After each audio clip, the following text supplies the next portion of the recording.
बिस्मिल्लाहिर्रहमानिर्रहीम। नाज़रीन, programme current affair के साथ आपका मेज़बान सैयद आसिफ अली हमदानी हाज़िर खिदमत है। नाज़रीन, आज की ब्रेकिंग न्यूज़ ये है कि बिल आखिर जिसके लिए इतने पापड़ बेले जा रहे थे और जिसके लिए इतने सारे इकदाम किए जा रहे थे, तमाम इत्तेहादी मिलकर कर रहे थे, आज कौमी असम्बली में एक जालमाना बजट ना सिर्फ अपोजिशन की हाजिरी के बगैर ही मंजूर कर लिया गया, बल्कि दो बड़ी शख्सियात को बहुत बड़ा रिलीफ दे दिया गया। एक नवाज शरीफ साहब, जिनको ताहयात नाअहल किया गया था। कौमी असम्बली के इसी आज के बजट इजलास में एक ज़िमनी जो है वो बिल पास करवा लिया गया है, जिसके तहत अगर कोई भी शख्स करप्शन या किसी भी बदउनवानी या और किसी जुर्म में उसको नाअहल करा दिया जाता है, तो अब वो ताहयात वाली जो शिक है वो ख़त्म कर दी गई है, उसमें तरमीम कर दी गई है और आप सिर्फ और सिर्फ 5 साल यानी एक टेन्योर के लिए जो है वो कोई भी सियासी शख्सियत जो अगर किसी जुर्म में पाई गई तो उसको ज्यादा से ज्यादा सजा 5 साल की होगी कि वो 5 साल नाअहल है किसी भी सिविलियन ओहदे के लिए। इससे सबसे बड़ा रिलीफ नवाज शरीफ को मिल चुका है, जहांगीर तरीन को मिल चुका है और ये लोग इनके लिए तमाम रास्ते खोल दिए गए हैं। जो सबसे बड़ी रुकावटें थी इनके इलेक्शन लड़ने में, मरियम नवाज का रास्ता खुल चुका है और अलीम खान का रास्ता खुल चुका है। इन तमाम हजरात के रास्ते जो है आज सबसे बड़ी रुकावट जो है वो कौमी असम्बली ने माशाअल्लाह बगैर अपोजिशन के, कोई अपोजिशन का वहां बंदा मौजूद ही नहीं था, खाली असम्बली से यकतरफा कार्रवाई करा के उन्होंने ये बिल जो है वो भारी अक्सरियत से मंजूर कर लिया है और इसमें तरमीम कर ली गई है। दूसरा, आज के इस बजट में जो एक और जालमाना जो है वो जुर्म किया गया है, वो IMF की एक बड़ी शर्त थी कि आप पेट्रोलियम मसनूआत के ऊपर लेवीज में इजाफा करें। वो 50 से उसको 10% और बढ़ा के 60 कर दिया गया। अब इसका क्या असरात होंगे कि आइंदा अगर पूरी दुनिया में इस वक्त पेट्रोलियम मसनूआत की कीमतें कम तरीन सतह पे हैं, लेकिन पाकिस्तान में उसका जो है वो असरात जरा भर भी पब्लिक तक उनको रिलीफ नहीं दिया जा रहा है। अब मजीद तकलीफ के लिए जो है वो ये कौम तैयार हो जाए, क्योंकि ये 1 जनवरी को पेट्रोलियम मसनूआत की कीमतें या तो बरकरार रखी जाएंगी या उनमें इजाफा होने के इम्कानात हैं। अब कम होने वाला जो ख्वाब है वो शर्मिंदा ताबीर नहीं हो सकता। इसी तरीके से नए जो टैक्सेस हैं उसकी इस कदर भरमार है, खसूसी तौर पे जो प्रॉपर्टी का जो बिजनेस है वो सॉफ्ट कॉर्नर था गवर्नमेंट के लिए इनकम सोर्स बढ़ाने के लिए, उसके ऊपर भी टैक्सेस लगा दिए गए हैं। यानी कि आप ट्रांसफर फीस जो है उसमें भी इजाफा कर दिया गया है। उसके बाद नॉन फाइलर के जो पहले जो एक रेशो थी टैक्स की उसमें भी इजाफा कर दिया गया है, फाइलर में भी इजाफा कर दिया गया है और नए लोगों पे जो है वो 1000 अरब रुपए के जो नए टैक्सेस हैं वो मुख्तलिफ मद्दों में लगाए जाएंगे अगले दिनों में और अवाम की चीखें जो हैं वो आसमानों तक पहुंचेंगी। अवाम के ऊपर मजीद महंगाई का बड़ा बोझ आने वाला है। जाहिर बात है, जब आपकी पेट्रोलियम मसनूआत बढ़ेंगी, जब आपका कारोबार पाकिस्तान में है ही नहीं और आप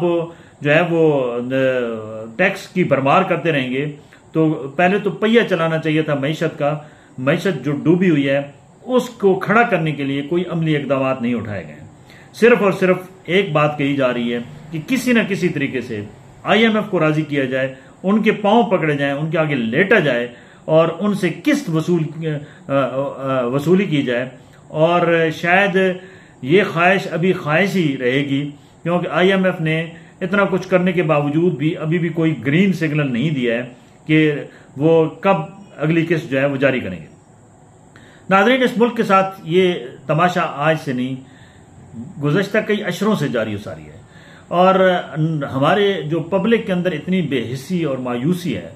कि पब्लिक के अंदर वो जानदार सिस्टम ही नहीं है। उनको समझ नहीं आती है कि ये जो बजट का हेर फेर होता है इसके असरात फौरी तौर पे नहीं होते हैं, इसके असरात कुछ अरसे बाद जो है वो नमूदार होते हैं और वो बड़े खौफनाक किस्म के असरात होते हैं। उसमें पब्लिक के ऊपर जो बोझ डाले जाते हैं, जो अशियाए खुर्दनोश होती हैं वो कुव्वत खरीद से बाहर हो जाती हैं, जो बाकी जो आपके यूटिलिटी बिल्स हैं वो कुव्वत खरीद से बाहर हो जाते हैं। अब देखें, पिछले दिनों में यह भी कहा जा रहा था कि शायद हमने जो रूस से तेल मंगवाया है उसके जो हमारे इस जो है पब्लिक उसको रिलीफ मिलेगा, लेकिन जो आज कुछ पेट्रोलियम मसनूआत लेवीज में जो इजाफा किया गया है, मुझे नहीं लग रहा है कि उसके कोई जो है वो मुस्बित असरात या कोई रिलीफ असरात जो हैं वो आम पब्लिक तक पहुंच सकेंगे। दूसरी जानिब नाजरीन, इलेक्शन की तैयारियां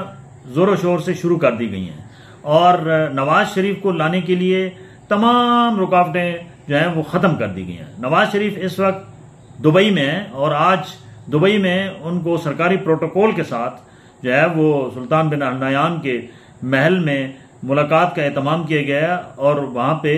आज वो कौमी सतह पे जो है वो इजलास की सदारत भी करेंगे और मशावरत भी करेंगे, और जो इस वक्त पाकिस्तान को मुआशी बहरान है शायद उसके लिए कोई मदद भी मांगेंगे। लाजमी बात है, नवाज शरीफ के साथ साथ शहबाज शरीफ भी वहाँ पहुँच चुके हैं और उसके अलावा पीपल्स पार्टी जो नून लीग के कुछ वज़रा हैं वो भी वहाँ मौजूद हैं, मरियम नवाज भी वहाँ मौजूद हैं और आज और कल वहाँ पे इनकी मसरूफियात हैं और फिर ये लोग सऊदीया जाएंगे और वहाँ पे हज अदा करेंगे परसों, और इस तरीके से सऊदीया के बाद नवाज शरीफ जो है वो लंदन वापस जाएंगे और शहबाज शरीफ वापस आएंगे और ईद के बाद लाहौर में बाकायदा कमेटियाँ नून लीग की तश्कील दी जा रही हैं, जो जश्न मनाया जाएगा, इस्तकबालिया कमेटियाँ बनाई जा रही हैं, ड्यूटियाँ बांटी जा रही हैं और साथ साथ इलेक्शन के लिए भी जो है वो इस वक्त गर्मा गर्मी जारी सारी है, जोड़ तोड़ हो रही है। जो सियासत का बेताज बादशाह जैसे समझा जाता है आसिफ अली जरदारी, वो भी अपनी पूरी जोड़ तोड़ में मसरूफ़ हैं और बाकी जमातें भी जो हैं वो अपने मेंबरान असम्बली के लिए जो है वो तग्गो-दो में मसरूफ़ हैं कि टिकट्स किन को दिए जाएं और किस तरीके से उनको लॉन्च किया जाए। इमरान खान के हवाले से अभी कुछ नहीं कहा जा सकता कि अगले दिनों में उनके साथ क्या होने वाला है, लेकिन एक बात जरूर है कि इस वक्त पब्लिक का जो पारा है वो काफी हाई है और अगर कुछ फेयर एंड फ्री इलेक्शन कराए गए तो बड़ा सख्त मुकाबला होगा पीटीआई का नून लीग के साथ और पीपल्स पार्टी के साथ। दूसरी जानिब इमरान खान के गिर्द मजीद गहरा तंग किया जा रहा है और जो परसों कहा है मंगल वाले दिन चीफ जस्टिस सुप्रीम कोर्ट ने कि हम मंगल वाले दिन हर सूरत में ईद से पहले पहले फैसला सुनाएंगे, उसमें काफी पुरुमीद हैं एतजाज एहसन साहब जिनकी तरफ से ये पटिशन है और लतीफ खोसा साहब जो सीनियर सुप्रीम कोर्ट के लायर हैं, वो ये कह रहे हैं कि बिल्कुल ये मिलिट्री कोर्ट्स का जो कॉन्सेप्ट है इसको सुप्रीम कोर्ट उड़ा देगी। अगर ये ऐसे होता है तो साथ ही वफाकी वजीर दाखिला राना सनाउल्लाह ने वाज़ेह तौर पे कह दिया है कि अगर फैसला आता भी है तो अमल दरामद नहीं होने देंगे। एक नई जंग छिड़ जाएगी कि सुप्रीम कोर्ट के फैसले को पहले भी सुप्रीम कोर्ट के फैसले को पांव के नीचे रौंदा गया कि जब 14 मई का कहा गया कि हर सूरत में आप पंजाब और केपीके में इलेक्शन करवाएं तो नहीं कराए गए। दूसरा, आज एक और बिल पास करवाया गया है कि इलेक्शन कमीशन को बाइख्तियार बना दिया गया है कि इलेक्शन कमीशन को अब इलेक्शन के लिए सदर पाकिस्तान से मशावरत की जरूरत नहीं है और इलेक्शन कमीशन खुद मुख्तार है और वो खुद आज के बाद बगैर मशावरत के इलेक्शन शेड्यूल भी जारी करेगा और जिसका दिल चाहेगा वो जिसके हाथ में चाबी होगी उसी की चाबी के मुताबिक तारीख का तयन किया जाएगा और इलेक्शन होगी। अल्लाह ताला से दुआ है अल्लाह ताला वतन अजीज को अपनी हिफ्ज़ व अमान में रखे और हमारे हुक्मरानों को अवाम के मफाद में फैसला करने की तौफीक अता फरमाए। बहुत शुक्रिया। अपने गिरदो नवा के लोगों का ख्याल रखिएगा।